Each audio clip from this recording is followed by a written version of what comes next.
الحمد للہ رب العالمین والعاقبۃ للمتقین والصلاۃ والسلام علی سید المرسلین اما بعد قال اللہ تبارک و تعالی فی کلامہ المجید اعوذ باللہ من الشیطان الرجیم بسم اللہ الرحمن الرحیم لا تقتلوا انفسکم ان اللہ کان بکم رحیما وقال تعالی فی موضع آخر لا تلقوا بأیدیکم الی التہلکہ صدق اللہ العظیم۔ محترم بزرگوں، عزیز ساتھیوں، اللہ تبارک و تعالی نے اپنے بیش بہا خزانوں سے جو ہمیں نوازا ہے، اس میں بہت ہی عظیم چیز ہماری زندگی ہے، ہمارا حیات ہے۔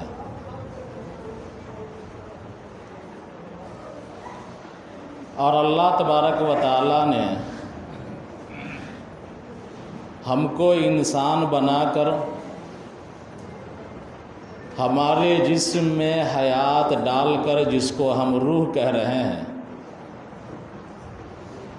ہمیں پوری کائنات پر شرافت بخشی اور ہمیں خشکی اور تری، خشکی میں رہنے والے جتنے جاندار ہیں یا تری میں رہنے والے جتنے جاندار ہیں، سب پر ہمیں فوقیت عطا فرمائے۔ انسان کی زندگی، جس کو ہم حیات کہتے ہیں، یہ روح کے آنے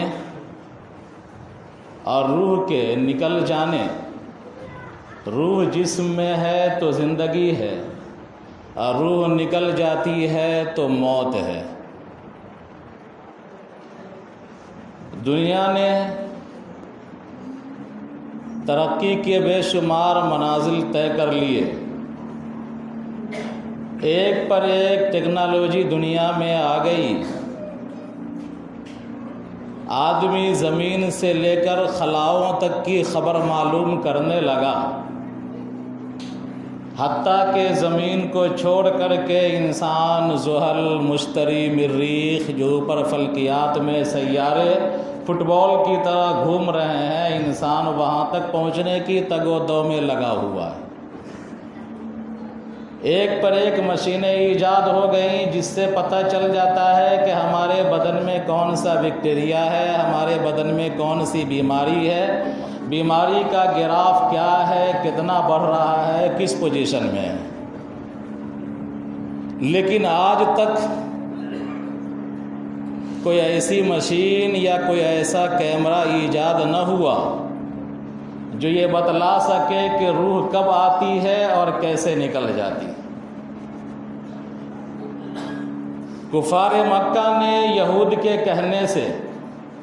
نبی اکرم صلی اللہ علیہ وسلم سے سوالات کیے تھے۔ وہ 3 سوال تھا۔ ایک سوال ذوالقرنین کے متعلق تھا کہ ذوالقرنین بادشاہ کون تھا۔ دوسرا سوال اصحاب کہف کے تعلق سے تھا کہ اصحاب کہف کون لوگ ہیں۔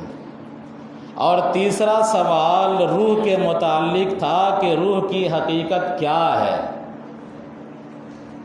جناب نبی کریم صلی اللہ علیہ وسلم نے ان تینوں سوالوں کے جواب میں فرمایا کہ میں کل بتا دوں گا، اور آپ سے انشاءاللہ کہلانا چھوٹ گیا، چوک ہو گئی۔ وحی کا سلسلہ کچھ دنوں کے لیے رک گیا، موقوف ہو گیا۔ اس کے بعد اللہ تبارک و تعالی نے وحی کا سلسلہ دوبارہ بحال فرمایا۔ ذوالقرنین کے متعلق 2 رکوع کے اندر جواب دیا کہ ذوالقرنین کون تھا، کیا تھا، کیسے مشرق کو گیا، کیسے مغرب کو گیا، بین السدین 2 دروں کے درمیان کیسے پہنچا۔ کیا کیا واقعہ ان کے ساتھ پیش آیا اللہ تعالیٰ نے بیان فرمایا 15واں پارے کے آخری رکوع اور 16 پارے کے شروع میں۔ اصحاب کہف کے تعلق سے پورے سورہ کہف کے شروع میں 2-3 رکوع کے اندر اصحاب کہف کا پورا واقعہ تفصیل سے بیان کیا، لیکن جہاں روح کی بات آئی تو اللہ تبارک و تعالیٰ نے فرمایا یسألونک عن الروح قل الروح من امر ربی وما اوتیتم من العلم الا قلیلا، کہ اے نبی کریم صلی اللہ علیہ وسلم لوگ آپ سے روح کے متعلق سوال کرتے ہیں، قل الروح من امر ربی، آپ اعلان کر دیجئے، آپ کہہ دیجئے کہ یہ میرے پروردگار کے حکم کا معاملہ ہے، اس کے امر کا معاملہ ہے، کہ اللہ تبارک و تعالیٰ جب امر کرتا ہے روح آ جاتی ہے، اور اللہ تبارک و تعالیٰ جب امر کرتا ہے روح نکل جاتی ہے۔ وما اوتیتم من العلم الا قلیلا، اور زیادہ روح کے متعلق پیچھے پڑنے کی ضرورت نہیں ہے، اس لیے کہ تم کو تھوڑا ہی علم دیا گیا ہے، روح کی حقیقت کو تم جان نہیں سکتے۔ یہ قرآن کا چیلنج ہے ایک طریقے سے،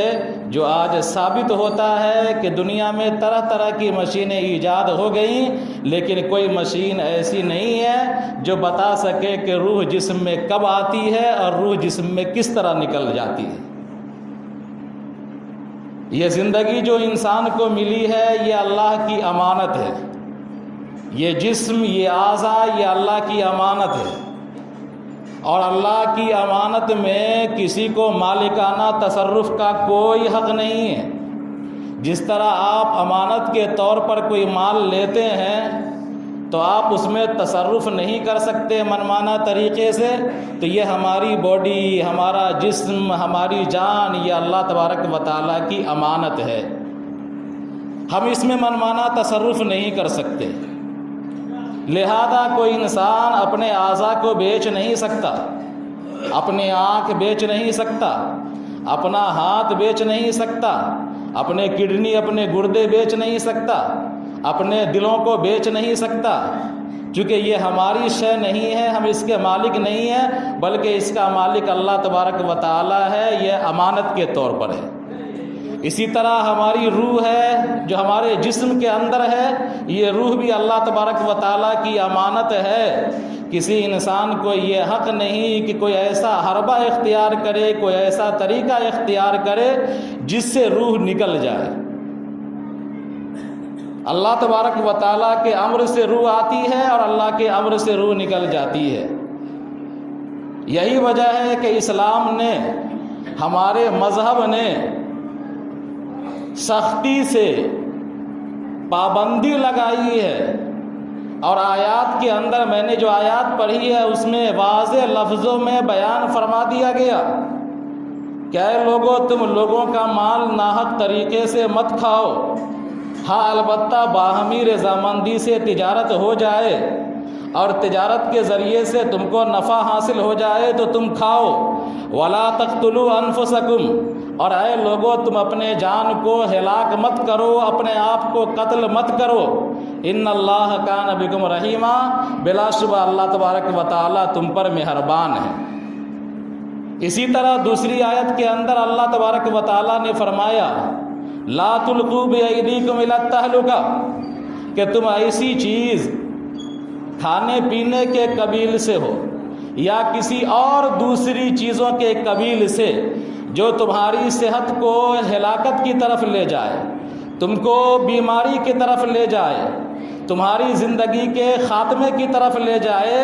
تم کو یہ اختیار کرنے کی ضرورت نہیں ہے، اجازت نہیں ہے، برتنے اور کھانے پینے کی ایسی چیزوں کی اجازت نہیں ہے۔ بعض پودے جن کے اندر زہر ہوتا ہے فقہاء نے اس کے کھانے کو حرام لکھا ہے، بعض وہ چیزیں جو صحت کے لیے مہلک ہیں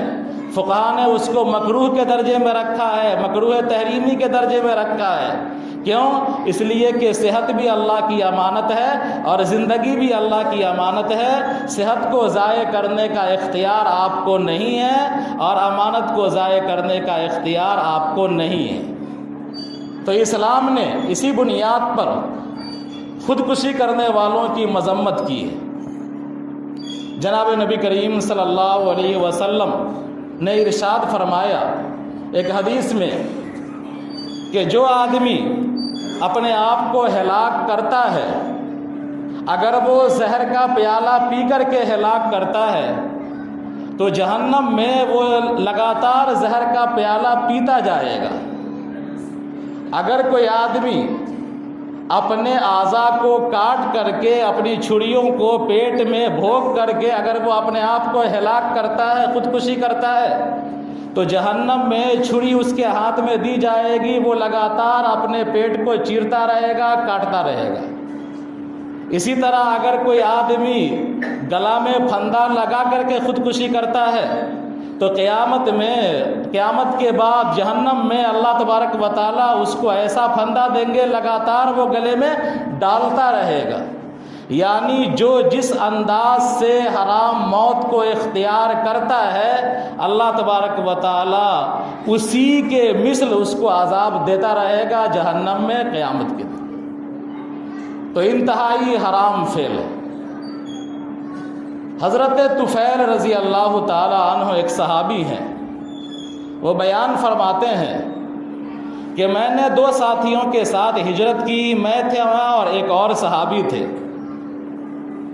مدینہ آئے، مدینہ پہنچنے کے بعد ہم تو ٹھیک ٹھاک تھے، لیکن ہمارا جو ساتھی تھا وہ بیمار پڑ گیا، اور جب تکلیف بڑھنے لگی وہ پریشان ہو گیا، بے چین ہونے لگا،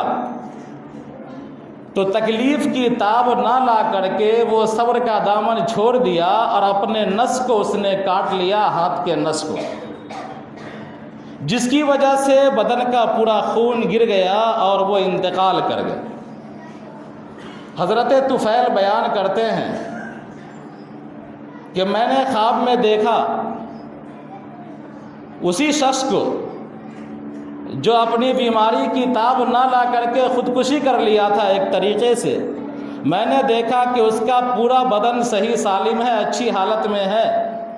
لیکن اس کے ہاتھ پہ کپڑا پڑا ہوا ہے۔ حضرت طفیل بیان کرتے ہیں کہ میں نے پوچھا کیا حال ہے، تو اس شخص نے کہا کہ ہجرت کرنے کی وجہ سے اللہ نے مجھے معاف کر دیا، لیکن میں نے جو یہ جرم کیا تھا، اپنے نس کو کاٹ لیا تھا، جس کی وجہ سے میں حرام موت کا ارتکاب کیا، اس کی معافی نہیں ہوئی، اور یہ ہاتھ اسی طرح ہے۔ اللہ کے رسول صلی اللہ علیہ وسلم سے بیان کیا جب طفیل نے، تو اللہ کے رسول صلی اللہ علیہ وسلم نے دعا فرمایا اس کے لیے کہ اللہ اس کے ہاتھ کے جرم کو معاف فرما۔ بہرحال حضور کی دعا اللہ معاف فرما دیے ہوں گے۔ ایک اور صحابی ہیں حضرت جندب، وہ جناب نبی کریم صلی اللہ علیہ وسلم کی ایک حدیث بیان کرتے ہیں کہ پرانی قوموں میں ایک شخص تھا، جو شخص اپنے آپ کو مجبور اور بے بس سمجھ کر کے یا کسی پریشانی کی وجہ سے اس نے اپنے آپ کو ہلاک کر لیا، قتل کر دیا، تو اللہ تبارک و تعالیٰ نے اس کے بارے میں یہ فیصلہ فرمایا کہ اس شخص نے مجھ پر سبقت کرنے کی کوشش کی، یعنی میں جو تقدیر لکھے ہوا تھا، جو تقدیر کا فیصلہ کرنے والا تھا، جو تقدیر کا فیصلہ کر رہا تھا، اس تعلق سے اس نے مجھ سے آگے بڑھنے کی کوشش کی، اس کی سزا یہ ہے کہ یہ جہنم میں رہے گا۔ تو یہ انتہائی قبیح فعل ہے، انتہائی حرام فعل ہے، اس سے ہر انسان کو بچنا چاہیے۔ ہمارا جو مذہب ہے ہمیں تقدیر کا علم دیا ہے، تقدیر پر ہمارا ایمان ہے، توکل کا ہتھیار اللہ تبارک و تعالیٰ نے ہم کو دیا ہے۔ انسان مجبور ہو جاتا ہے، انسان پریشان ہو جاتا ہے، بسا اوقات بیماریوں کی وجہ سے جھنجھلا جاتا ہے، معاشی تنگیوں کی وجہ سے الجھن اور دباؤ کا شکار ہو جاتا ہے۔ دنیا کے کسی قوم کے پاس توکل کا نظریہ نہیں ہے، دنیا کے کسی قوم کے پاس تقدیر کا نظریہ نہیں ہے۔ اسلام نے ہمیں تقدیر کی دولت دیا ہے کہ اگر تم کو تنگی ہو جائے سمجھو کہ اللہ تبارک و تعالیٰ کی طرف سے،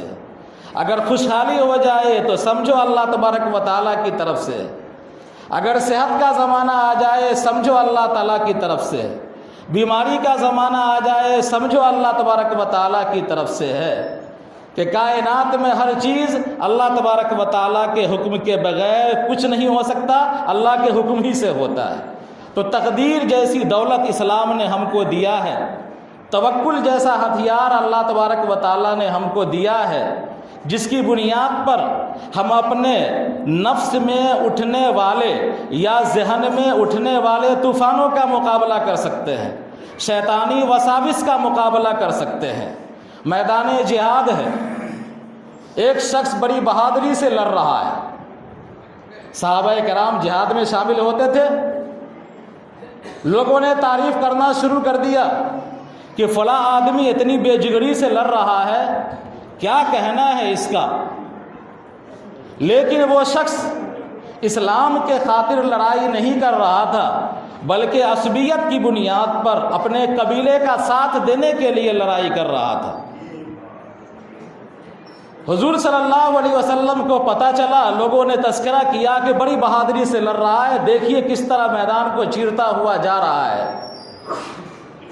حضور صلی اللہ علیہ وسلم نے فرمایا کہ منافق۔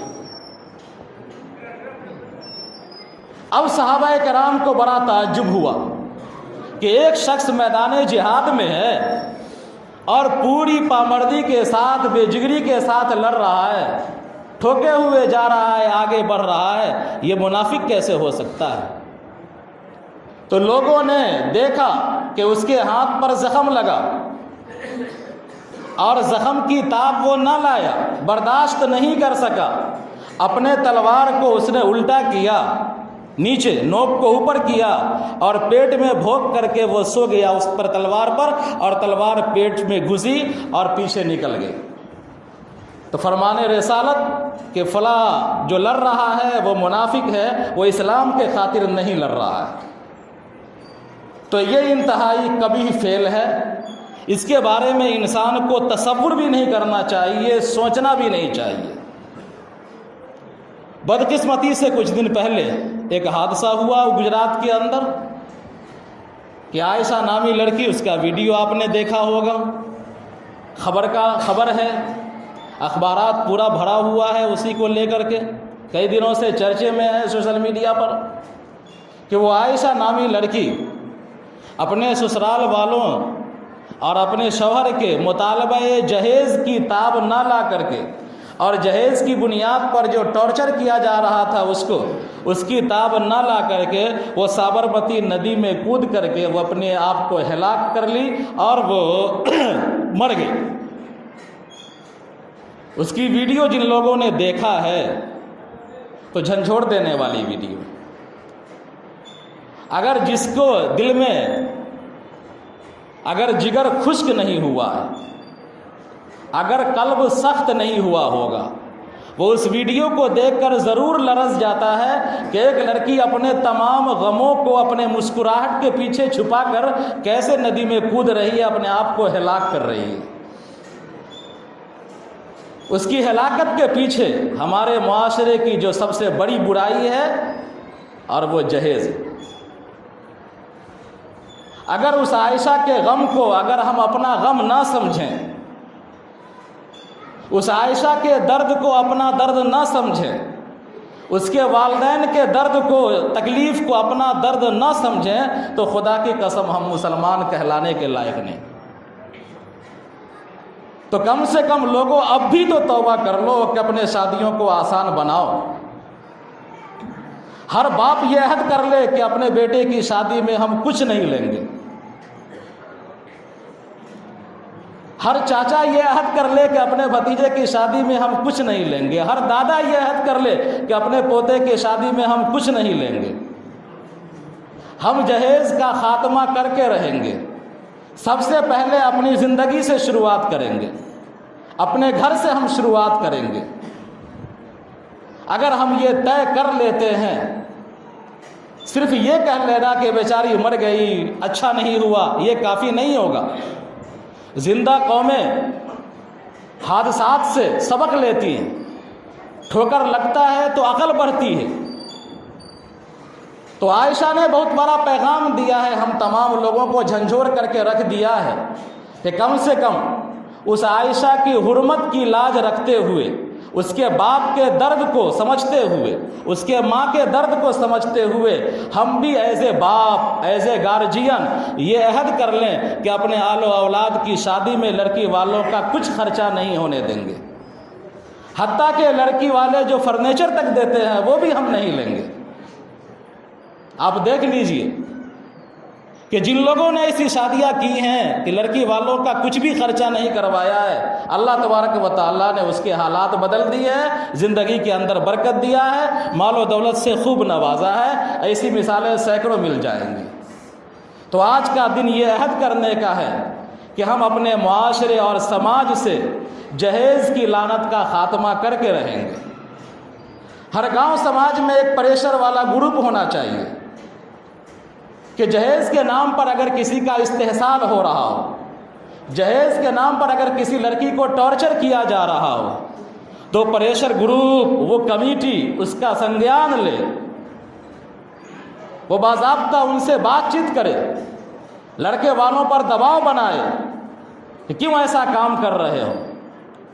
اگر ہم نے یہ کام کر لیا تو ایک بڑی لعنت کا خاتمہ ہو جائے گا، جو لعنت ہماری پیدا کردہ نہیں ہے بلکہ ہم نے پڑوس سے لیا ہے، بوڑھوں پر لیا ہے۔ کھلاڑی سمجھتے ہیں زیادہ کہ ہم نے برادران وطن سے یہ چیز لیا ہے، جہیز بوڑھوں پر لیا ہے، اپنے معاشرے میں داخل کیا ہے۔ یہ اپنی برائی نہیں ہے، باہر سے خرید کر کے لائے ہیں، تو لوٹا دیجئے ان کو جہاں سے لائے ہیں۔